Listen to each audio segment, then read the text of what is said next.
Another busy weekend around the Lubbock area included love, pancakes, and some hard-hitting action. Coming up, we'll have a look at how Red Raiders and Lubbock residents celebrated Valentine's weekend.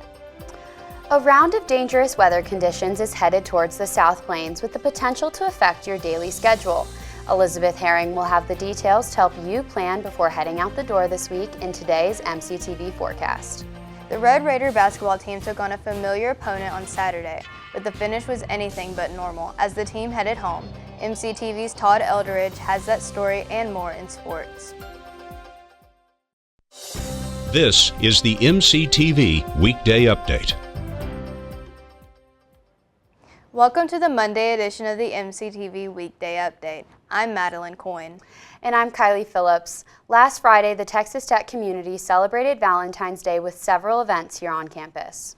Many Red Raiders already had plans to spend time with a special someone, but one student group offered an alternative to give everyone the opportunity to enjoy the holiday. Redefine Your Valentine took place in the Sub Glass Tower from 10 a.m. to 2 p.m. on Friday. Representatives from the Office of Risk Intervention and Safety Education set up several tables with lots of free Valentine's-themed items. Students could grab some candy, stress balls, and even greeting cards that they could fill out for a loved one or even gift to themselves. The goal of Friday's event was to help students go beyond the traditional concept of the Valentine's holiday and giving everyone the chance to celebrate love. Today's Valentine's Day. We just want to make an event called Redefine Your Valentine. So we just want to explore all different types of love and show that this is also important. Yes, there's many different kinds of love, like platonic, romantic, and even self-love. So we just wanted to focus on social and emotional love. Along with the swag, students could also pick up pamphlets with information on healthy relationships, and they can also learn more about RISE and the service they provide to the university community. If you didn't make it out to the Sub on Friday, but would like to find out more information about the Office of Risk Intervention and Safety Education, just visit rise.ttu.edu. Valentine's-themed celebrations continued throughout the weekend across the Lubbock area, with a variety of options to commemorate the love-filled holiday, including one option that offered local residents a chance to cheer on some local competitors to victory. Yesterday afternoon, the Prima Vista Event Center was the location of the West Texas Roller Derby's latest event. The first whistle for the Will You Be Mine Roller Derby mashup sounded off at 2:30 p.m. and featured a showdown between two local teams. The Heartbreak Hitters faced off against the Slammin' Sweethearts, with competitors lacing up their skates and attempting to get past their opponents in hopes of securing a win. Fans at yesterday's event also had the chance to purchase food and drinks provided by local food trucks, and at halftime, the WTDR Dance Company and members of the Estacado High School Pomp Squad provided additional entertainment. Sunday's event marked the beginning of the 2025 season for the West Texas Roller Derby, and the group plans to host additional competitions later this spring. Not all of this weekend's activities focus on hearts, candy, and flowers. One other annual event had a bit different focus: pancakes, sausage, and hundreds of gallons of coffee. On Saturday, the Lubbock Lions Club held the 73rd Annual Pancake Festival at the Civic Center. Thousands of people came out to enjoy a short stack for a good cause. The annual fundraiser used more than 6,000 pounds of pancake mix, 41,000 ounces of pancake syrup, and 72,000 slices of bacon to feed a continuous line of customers. Along with the food, many people also showed up to help out and catch up with regular attendees who stop by year after year. My favorite part about this event is I see people I haven't seen, 6 months, 2 years, 1 year, whatever it is, but I get to run into people I hadn't seen.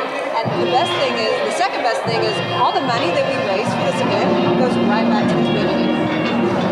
Absolutely every penny goes right back to great organizations. Along with the pancakes, the festival also included live entertainment, music, cotton candy, and popcorn. Local celebrities also step in each year to help flip and serve the thousands of pancakes cooked during the event. The Lions Club Pancake Festival takes place at the Civic Center each year in February.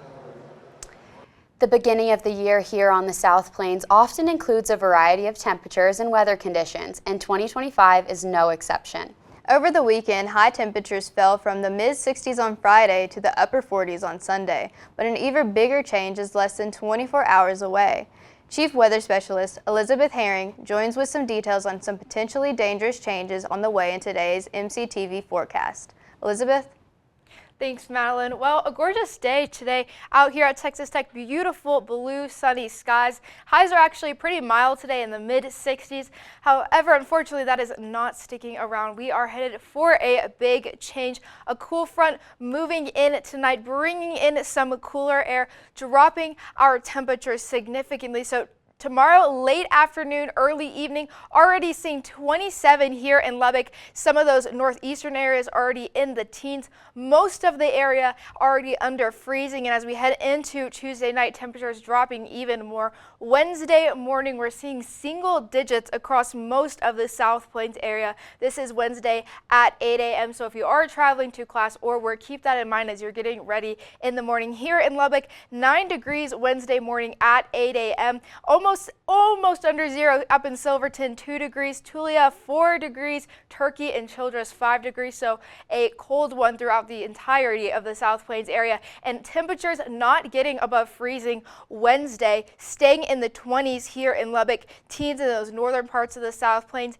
Even down where it's usually a little bit warmer in Plains, it's still going to be significantly under freezing. Wednesday still staying cold, and while that is a concern, the biggest concern here is going to be that wind chill. So Tuesday at 2 p.m., maybe you're done with class or you're walking to get lunch. It's going to be pretty cold already. Wind chill of 16 here in Lubbock, and as we continue throughout the afternoon into early evening, around 8 p.m. Wednesday, wind chill of 7 degrees here in Lubbock. Temperatures falling even more during the nighttime, and so Wednesday morning, if you are headed to class or work, -6 wind chill here in Lubbock, in double digits up in the northern parts. Silverton, -14, Turkey, -11. Everyone negative wind chill except down here in Seminole. Y'all are somewhere over here, 2 degrees. So that's nothing compared to some of these other places, but definitely dress warm. It's not a Birkenstocks and socks kind of day. Wear those closed-toed shoes, bring your gloves, bring your hats, because it is going to be a chilly walk. And staying pretty consistent as we head into Wednesday afternoon. Still pretty cold, 12-degree wind chill here in Lubbock. So just keep that in mind if you have a day planned ahead. Well, biggest factor obviously is going to be those extremely cold temperatures, but again, that wind chill pretty high, especially Wednesday morning. Keep that in mind. And we do have that potential for icy surfaces on our sidewalks and our roads. Right now, we're not anticipating any precipitation, but just keep an eye on the weather, because if we do have any moisture that falls on the ground, we do have that potential for it to freeze. Well, tonight, it's going to be chilly, but not as near as chilly as what we'll see tomorrow. Still under freezing, though, low of 27. North-northeast winds bringing down that cold front around 15 miles per hour. Tomorrow, winds staying pretty consistent, around 16 miles per hour, high of 29. And unfortunately, clouds are back for tomorrow. Taking a look at the rest of our week, Wednesday, Thursday, staying under 30, high of 26 on Wednesday, Thursday, 29. Luckily, it looks like we'll get a little bit of that sunshine coming back out, and lows in the single digits, 8 degrees for those nights. And then Friday, starting to look like we see some warmer weather, high of 37 on Friday. And Saturday, Sunday, Monday, we are going to see a change in our temperatures, 58 on Saturday, Sunday, high of 72. Monday doing a complete 180, and we could see 80-degree temperatures on Monday with a high of 78. Lows back in the 30s, and while that is still chilly, it's going to feel a lot warmer than what we'll experience in a few days here. And just remember, people, pets, plants, and pipes. So bring in your plants, bring in your pets. Don't let them stay out in the cold. And if you do have pipes that are exposed to the outdoors, just take any precautionary measures you may need. I'm Elizabeth, and it is back to Kylie and Madilyn. Thanks, Elizabeth. Cold temperatures are on the way for the Lubbock area, but the Texas Tech men's basketball is red hot after another weekend of Big 12 action. But the Red Raiders weren't the only athletes making headlines over the last few days. MCTV's Todd Eldridge has a wrap-up of all the highlights, scores, and big performances in sports. Todd? Thank you, Kylie and Madilyn. The Red Raider basketball team traveled to Stillwater on Saturday and handled their business as they demolished Oklahoma State 93-55.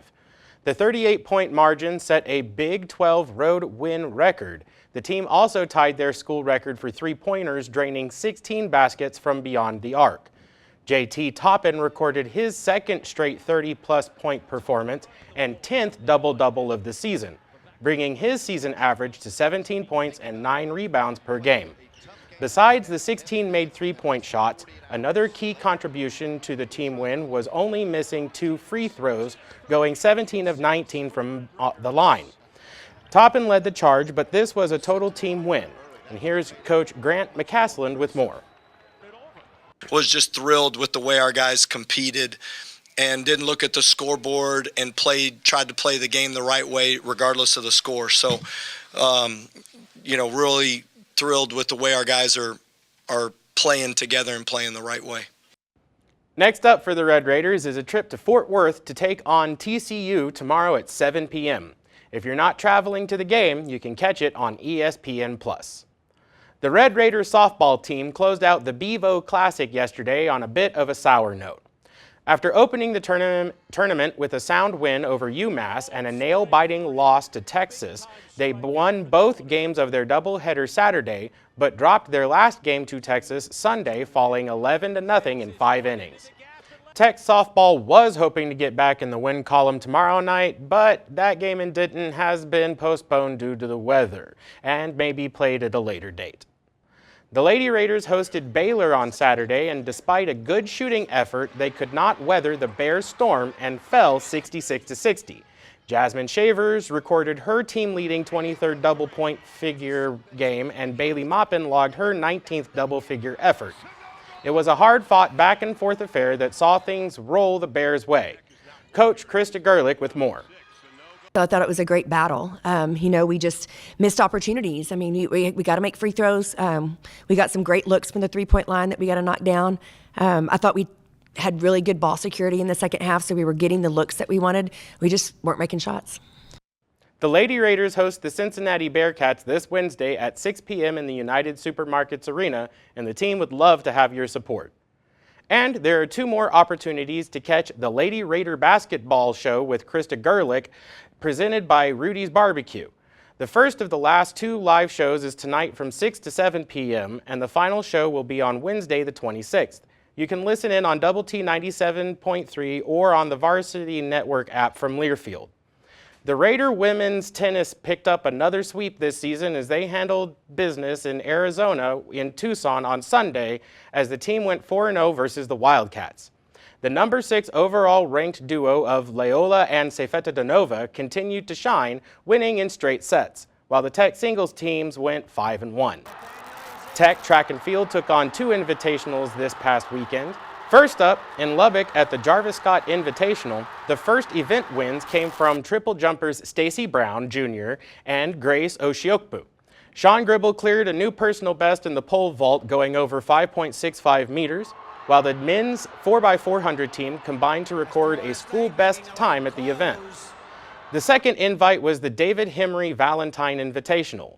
Fanny Arndt continues to decrease her 800-meter school record time for the 3rd straight week, while Lily Mather and Tatum Goodman improved their personal bests.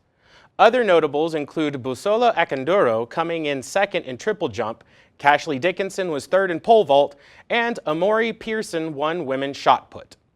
Up next, Red Raider Track and Field will be back in action 2 weeks from today as they host the Big 12 Indoor Track and Field Championships starting on February 28th. Make plans now to root the team on to victory. So that's everything to catch you up on Tech Sports, and don't forget to catch MCTV Sports every Monday and Thursday to stay up to date. I'm Todd Eldridge, your resident non-trad sports nut. Back to you, Kiley.